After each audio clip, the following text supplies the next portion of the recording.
Ce qui est important aussi avec ce terme de capital fictif, c'est qu'il permet de pointer du doigt une bataille sociale qui a lieu. Et ce qu'on voit dans l'action aujourd'hui des banques centrales, c'est qu'elles sont en train de défendre ce capital fictif. Parce que les promesses, elles sont enregistrées. À un moment donné, les promesses délirantes, il faut savoir qui c'est qui va les tenir.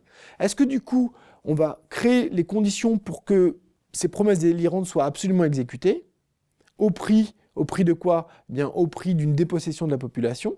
C'est exactement la logique qu'on voit dans les dettes publiques, concernant les dettes publiques, les crises des dettes publiques. Eh bien, on dit, pour maintenir le droit des investisseurs à être remboursés, on va imposer des politiques d'austérité extrêmement fortes. C'est plus une logique politique d'ailleurs qu'économique, parce que économiquement, c'est pas très efficace ces politiques d'austérité. Mais politiquement, c'est bien réaffirmer la primauté du capital fictif sur les droits de la population.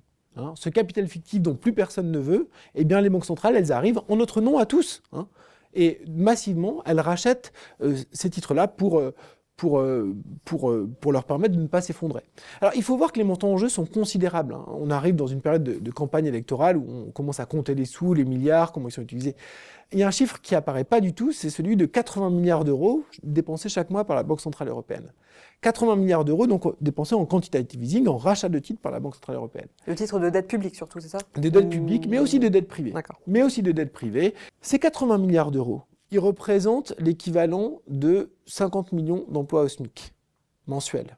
Donc c'est vraiment des sommes tout à fait considérables. On pourrait éradiquer le chômage en un clic de doigt hein, si cet argent-là était utilisé pour créer des emplois publics. Alors c'est un peu bizarre parce qu'évidemment, créer comme ça du jour au lendemain des millions d'emplois aurait des effets structurels absolument gigantesques. Puis il faut organiser, qu'est-ce qu'on en fait? Bon, évidemment. Mais on pourrait vraiment... Mais les sommes en jeu sont les mêmes. Les sommes en jeu sont les mêmes.